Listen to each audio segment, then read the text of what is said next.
In my previous video, I was critical of the exercises used in Jeremy Ithier's study, and I said this. I'm going to show an example of me truly isolating the rear deltoid and show you just how weak the rear deltoid actually is. So now the results are in, and under the specific conditions of isolating the rear deltoid and pulling from the wrist, I was unable to even do a full range of motion using the lightest possible weight on the cable machine. Notice that I've placed this wedge here on the bench. This is because I want my upper back to be square against the bench. That way my torso can't move in order to contribute to the movement. This is me doing my actual workout.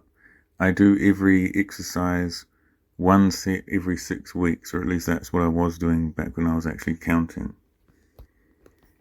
So I put 15 kgs on the weight stack, but because it has a cable involved with a pulley system, it actually is going to be half the weight on the cable. And because I'm applying that force at the elbow instead of at the wrist, that's going to make it easier. And also I'm doing eccentric, so I should be able to produce more force this way. Even still, I can only do 7.5 kgs. The full set took about 1 minute, and then I did a few drop reps with 10 kgs, which is actually going to be 5 kgs of force.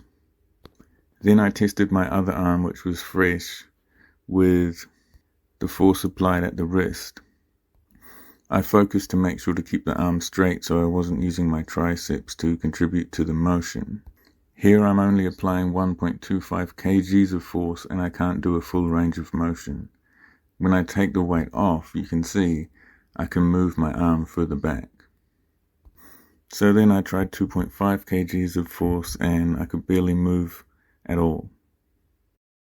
Now every exercise that I do personally is I use isolation exercises and go to failure and do low frequency. There's a debate as for you personally, how you want to train. Do you want to do isolation, or do you want to do compound, or maybe a bit of both? But when it comes to studying and understanding something scientifically, breaking things down to their fundamental components, isolating those and understanding those first before you go on to the more complex things, that's an accepted tradition that goes back to Aristotle. This is just the most basic fundamentals of how we study nature and how we understand things scientifically. So when we've got all these people going around call themselves exercise scientists, sports scientists, kinesiologists, whatever, somebody should be doing this. Somebody should be studying things this way, and part of that involves training this way. And that much, I just really don't think there's any argument against that. So I'll drop a link to my previous YouTube where I criticized the exercises used in the Jeremy Ithier study.